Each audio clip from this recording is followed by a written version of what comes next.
Hello दोस्तों, नमस्कार। उन्मुक्त स्टडी सेंटर में आप सभी का स्वागत है।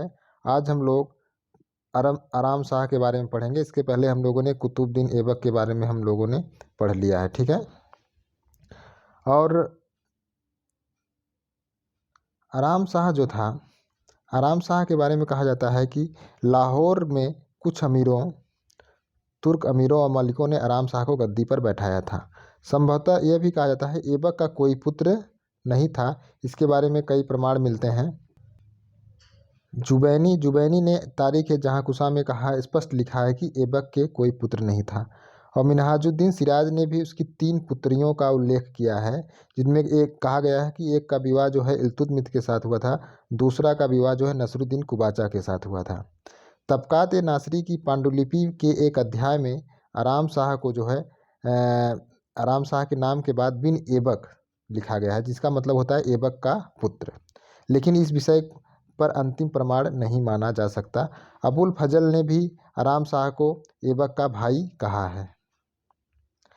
योग्य तुर्क मलिकों अमीरों ने उसे गद्दी पर बैठाए जाने का विरोध किया और अनेक अमीरों ने स्वतंत्रता की घोषणा कर दी। नसरुद्दीन कुबाचा ने उच्च और मुल्तान की ओर कूच किया। भक्कर और सिवरान यानी सिंध के क्षेत्र पर अधिकार कर लिया। बंगाल में खिलजी मलिकों ने विद्रोह कर दिया और यह सूबा अली मर्दान के अधीन स्वतंत्र हो गया। आराम शाह के बारे में कहा जाता है कि वह दुर्बल और तथा अयोग्य न युवक था। दिल्ली के नागरिकों अमीरों ने उसका समर्थन नहीं किया। ऐसी परिस्थिति में सिपह सलार सेनापति अमीर अली इस्माइल ने और इस विषय का सूत्रपात किया और अमीर ए दाद तथा कुछ अन्य तुर्क अमीरों अधिकारियों ने सम्मति से बदायूं के सूबेदार और कुतुबुद्दीन ऐबक के दमाद इल्तुतमिश को शीघ्र दिल्ली आकर सिंहासन ग्रहण करने का आग्रह किया। इल्तुतमिश ने तुरंत यह आमंत्रण स्वीकार कर लिया और दिल्ली पहुंच लिया और बिना कठिनाई को वह सुल्तान घोषित कर दिया गया। इस प्रकार आराम शाह ने शासनकाल में दिल्ली का नवस्थापित तुर्की साम्राज्य 4 स्वतंत्र राज्यों में विभक्त हो गया।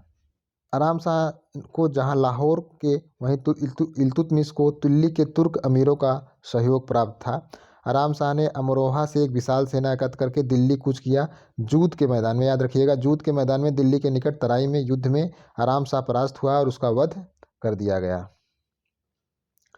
और कहा जाता है कि उसके अक्सुनकर और फर्रुख शाह नामक 2 तुर्क सेनानी भी युद्ध में मारे गए। आराम शाह का अपयशपूर्ण शासन मात्र 8 माह तक चला। दोस्तों, ये आज का इतना वीडियो। कल नेक्स्ट वीडियो में अगले तुर्क सुल्तान के बारे में पढ़ेंगे हम लोग। धन्यवाद।